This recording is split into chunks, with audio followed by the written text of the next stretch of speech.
The Ukrainians have seized the initiative, and right now they're the ones dictating the tempo of the 2026 tactical campaign. Putin is trying to plan a feast on a pauper's budget. We shouldn't forget that all of these conflicts around the world are not conflicts in isolation. Russia's spring-summer offensive plan is being shredded even before it begins.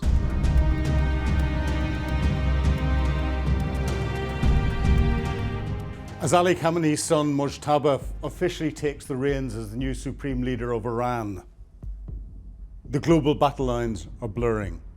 The wars in Ukraine and now the Middle East are no longer separate. They're set to collide. I'm Philip Ingram, and this is Battle Plans Exposed. For years, Vladimir Putin has leaned on Tehran, using the Ayatollah's unique Shahed drones to rain terror down on Ukrainian citizens. But now, these two worlds are meeting in a way the Kremlin never expected.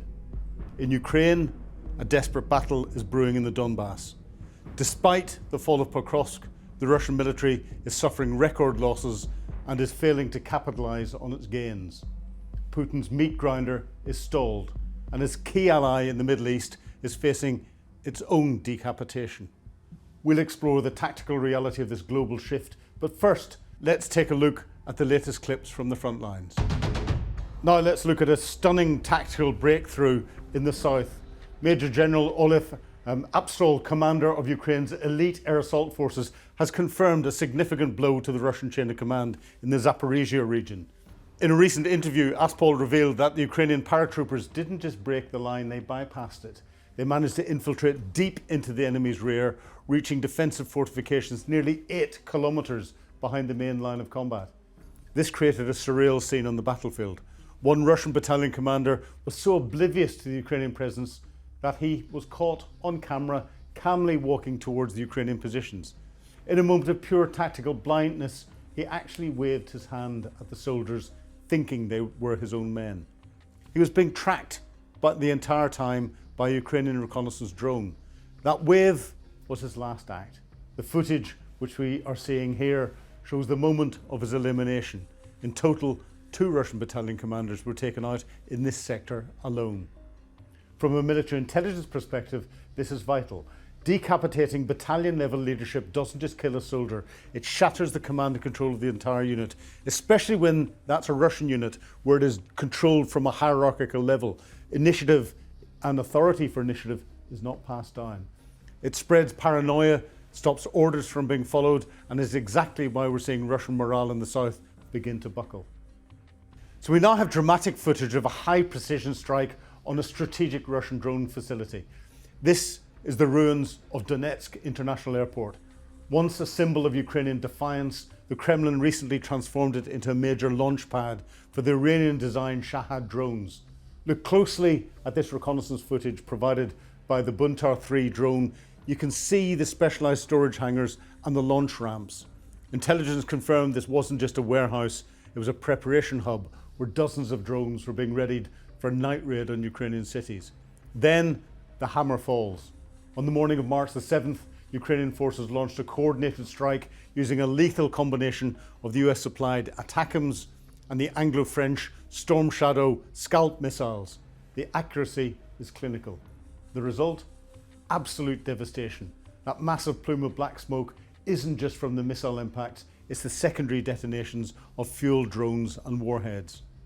Analysts estimate that hundreds of Shaheds were wiped out in a single morning, foiling an imminent assault and stripping the Russian machine of its long-range eyes and attack capability in the Donetsk sector.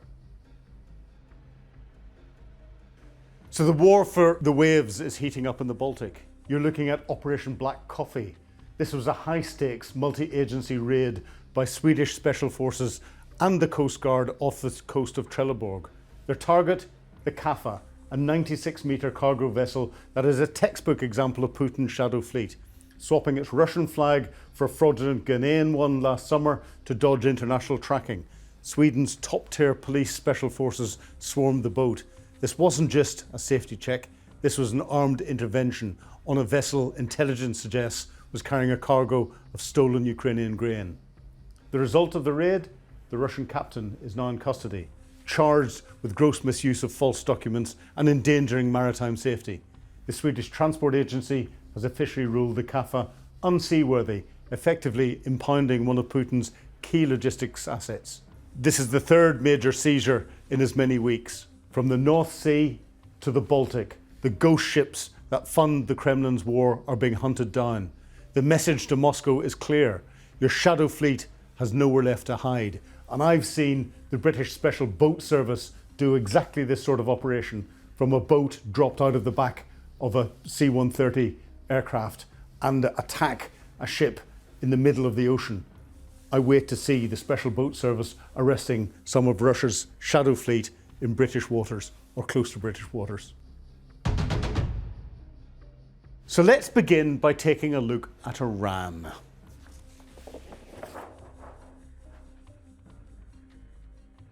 Iran, February the 28th, a massive joint US-Israeli air campaign. Codenamed Operation Epic Fury, it was launched.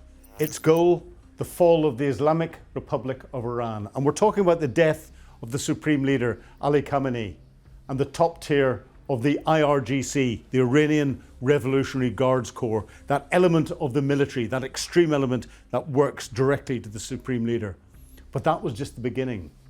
The Institute for the Study of War reports that this wasn't just a strike, it was a systematic degradation campaign.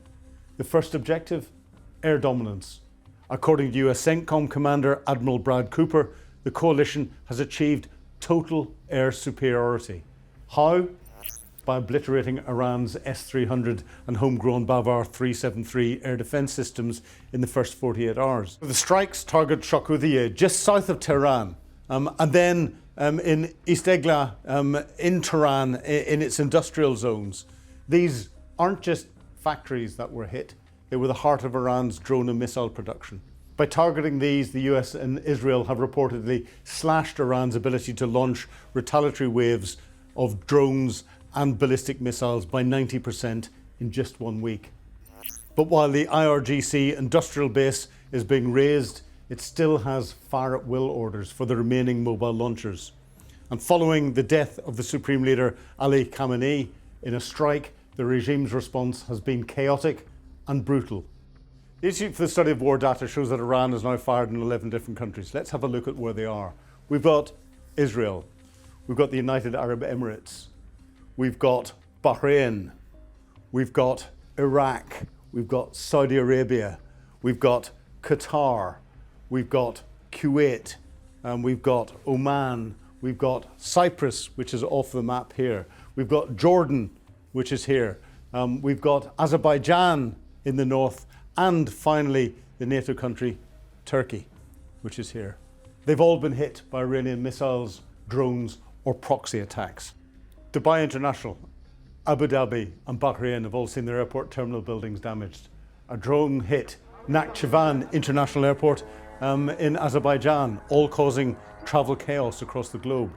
On top of this, Hezbollah has re-entered the fray by engaging the IDF in southern Lebanon for the first time since 2024. So why is Iran lashing out and hitting their neighbours? It's a cost imposition strategy. Tehran knows it can't win a direct fight with America, so it's trying to make the regional cost of supporting the United States so high that the Gulf states beg for a swift end, sucking as many countries into the conflict as they possibly can. The British base at Akrotiri in Cyprus was targeted, potentially igniting tensions between the EU, Cyprus, and the British sovereign base areas, knowing full well that the Royal Navy was not in the area and it was only the Royal Air Force that was there to protect the base. They didn't. A Shahed drone, possibly fired by Lebanese Hezbollah, managed to get through and hit a top secret US U-2 spy plane facility on the airfield. It's so top secret, we could see pictures of it on Google Earth. So this isn't just a regional scrap anymore, it's a global flashpoint. Here is the exposed part of today's plan. The Institute for the Study of War has uncovered a deepening and dark alliance. Reports indicate that Russia is sharing high-quality satellite intelligence with Iran. And why? Because the West has squeezed Iran's access to commercial imagery. Russia is now providing the eyes for Iran's missiles to find US warships and logistic flows in the Persian Gulf. And it's not just Moscow. China has been caught shipping 2,000 tons of sodium perchlorate, a key ingredient for solid rocket fuel, to help Iran build what is really Air Force is blowing up. It's a new Axis versus the West, playing out in real time over the ruins of the IRGC headquarters. While the missiles fall, the streets are rising. The ISW notes that the coalition is specifically targeting Law Enforcement Command and the Basli bases. These are the thugs the regime uses to crush its own people, as we saw several weeks ago when thousands were killed by the Iranian security forces. By hitting these centres, the US and Israel are effectively handcuffing the regime's internal security. The 2022 protests and the early 2026 protests on the streets of Iran that were put down so brutally were a spark. These 2026 strikes might be the oxygen with the supreme leader gone, the internet flickering out, the Kurdish rebellion in the northwest gaining steam. We're potentially looking at civil war within Iran. The goal isn't just to stop the nukes, it's regime change from the inside out. So where does this end? Well, again, the Institute for the Study of War is clear. Iran's ballistic missile program is being leveled. Its leadership is in shambles. Its neighbors are unified for the first time in many years in fury against Iran's response. But it's a big but. The Strait of Hormuz, this small area where 20% of the world's liquid natural gas and 20 to 25% of the world's oil flows through. It's now a potential graveyard of tankers. Global oil is in shock. And if the regime feels the end is truly here, will they use their remaining hidden assets to close this strait completely? The battle plan is working, but the cost of the new Middle East is being written in fire from Tel Aviv to Dubai. This isn't just a 12-day war anymore. It's the final act of a 40-year drama.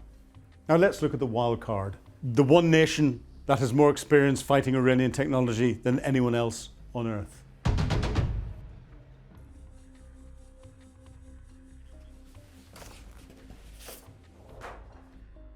I'm talking about Ukraine, of course.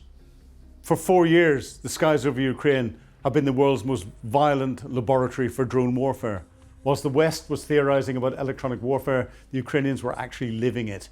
And now the ISW reports a fascinating shift. The student has become the master. Zelensky has got some cards that Trump is asking as a favor. We're seeing reports of specialized Ukrainian mobile fire groups arriving in Tel Aviv and Abu Dhabi. These aren't just soldiers, they're drone hunters. Ukraine's battle plan for the Middle East is based on 3 hard-learned lessons. Acoustic detection. Ukrainians have perfected the art of listening for the lawnmower engine buzz of the Shahed 136 using networked microphones. They're now helping the IDF set up a sonic wall across the Golan Heights. Low-cost interception. You don't use a $1 or $2 million Patriot missile to kill a $20,000 or $30,000 drone. The Ukrainians are teaching the coalition how to use Gepard anti-aircraft guns and even heavy machine guns with thermal optics to swat these suicide mopeds out of the sky for pennies on the dollar, or to use Ukrainian designed and supplied anti-drone drones to do the same. GPS spoofing. This is the big one. Ukrainian electronic warfare specialists are deploying blackout zones that confuse the Russian-provided GLONASS guidance systems the Iranians rely on. But it's not just defence. Ukraine is teaching the coalition how to go on the offensive.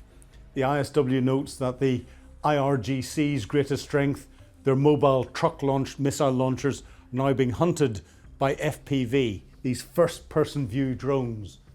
This is Ukraine's method, using $500 racing drones rigged with explosives to take out multi-million-dollar missile batteries.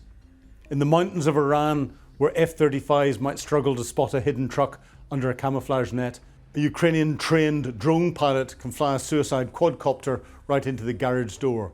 Why is Kiev doing this? It's simple. Strategic reciprocity. Every Shahed drone destroyed over Riyadh or Tel Aviv is one fewer drone that can be shipped into the front lines in the Donbass. By helping the West dismantle the Iranian drone factory, Ukraine is effectively winning its own war by proxy. And so this is the most fascinating development, the entry of Ukraine as the defence exporter in the Middle East. But the problem? Gulf states, UAE, Saudi, Bahrain are burning through millions of dollars of Patriot missiles to intercept tens of thousands of dollar value Shahed drones. The math is quite unsustainable. The Sting solution. Ukraine's Wild Hornets have developed the Sting, an AI-guided 343 kilometers per hour interceptor drone costing only $2,100 each. You can buy them on the link. No, you can't. Link below. The trade, Zelensky has used the Iranian attacks on Saudi oil refineries, Ras Tanura, to pitch drones for pressure. This is political pressure. In the Oval Office, Donald Trump said that President Zelensky did not have any cards to play. The Americans have now come to the Ukrainians, and President Zelensky is playing those cards that he didn't have at the Americans' request. It is also helping to influence Saudi Arabia, the Israelis, other actors within the Middle East to reduce any support that they were showing for Vladimir Putin and focus that support on their current savior, President Zelensky and Ukraine. So this is putting potential pressure on Moscow for a ceasefire and the release of Patriot missile stocks back to Kyiv. If Zelensky can save the stocks in the Middle East, there may be more available for him. If he can't, he knows he won't get them. February the 28th, a date that will go down in military history as the day the Shadow War finally stepped into the light. Now let's look at what the Institute for the Study of War is calling a strategic disruption in Ukraine.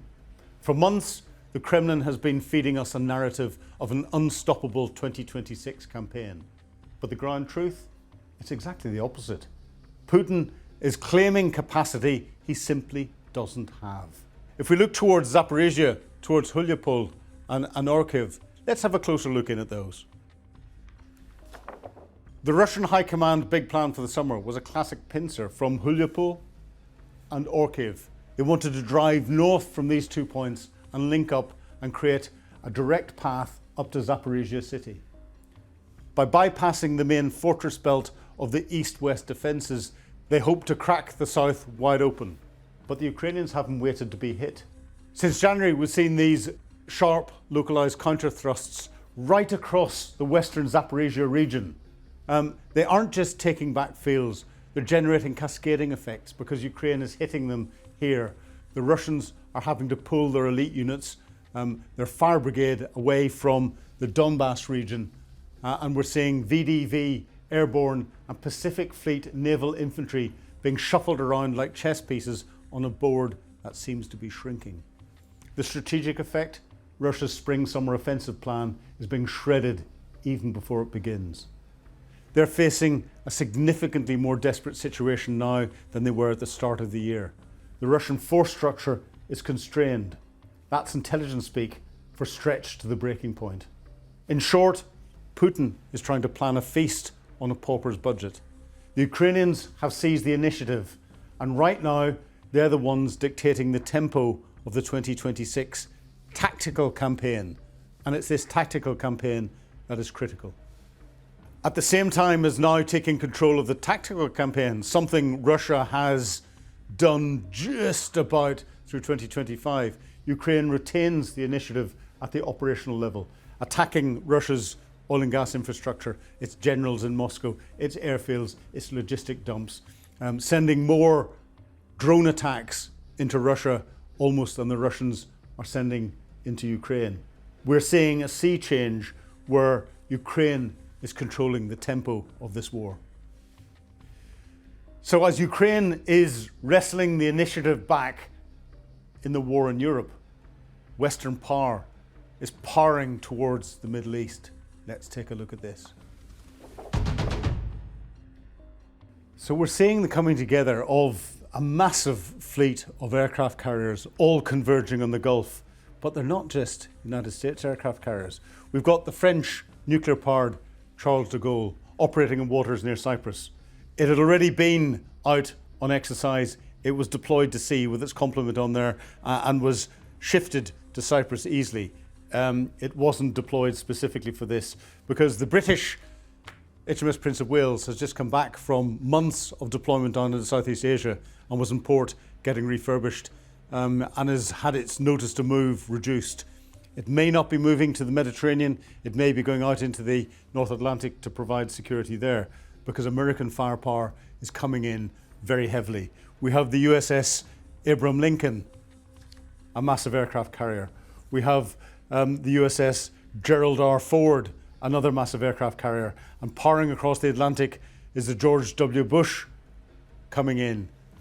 Never before have we had the French joining such a powerful American aircraft carrier fleet. The last time we saw 3 US aircraft carriers in the region was during the last Gulf War.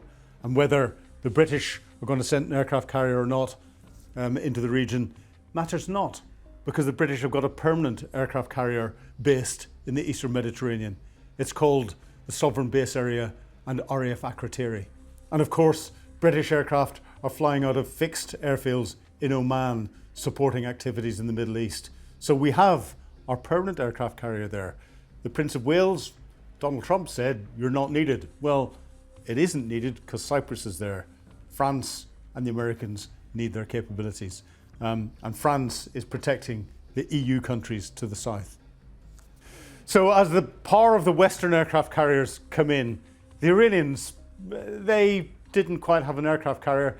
They had a drone carrier, which was a converted civilian tanker, the Aris Shahed Bagheri. The Shahed Bagheri was Tehran's first drone tanker, but it had its career cut short in the opening hours of the conflict, like we have seen with the majority of the Iranian Navy.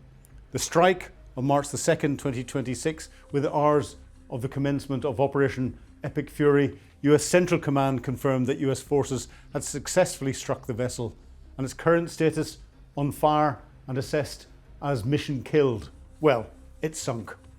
While CENTCOM has not officially confirmed it has sunk to the bottom, infrared footage released on March the 6th shows the vessel engulfed in flames, and it was targeted at its berthing in Bandar Abbas. The strike was a direct rebuttal to Iran's claims that they had sunk a US carrier. As CENTCOM famously posted, the truth, the only carrier that has been hit is the Shahed Bagheri. It wasn't a purpose-built warship. It was a conversion of the Pererin, a 42,000-ton South Korean-built container ship. The modifications Iranian engineers added was a 180-metre angled flight deck and a ski jump ramp. It was designed to carry up to 60 UAVs, including the Shahed 136 kamikaze drones, but also the Mohajer 6 and supposedly the stealthy Kahir 313. The design flaw, experts pointed out that the large central container ship superstructure remained, creating dangerous air turbulence for any drone trying to land. A death trap design that Western analysts had largely dismissed before it was hit.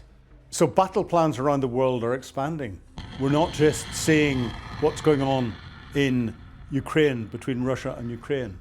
We're seeing links between what the Russians are doing and what is happening in the Middle East. We're seeing links between the Ukrainian defences and what the West is having to do to defend against Iran's attacks in the Middle East. It is a coming together. We shouldn't forget that all of these conflicts around the world are not conflicts in isolation. They're conflicts where there are political allegiances, there are technological allegiances and technological swaps of information. There are weapons being swapped around, and the potential for them to link up remains. We're still off that, but we will keep on top of any growing tensions and any growing links here on Battle Plans Exposed.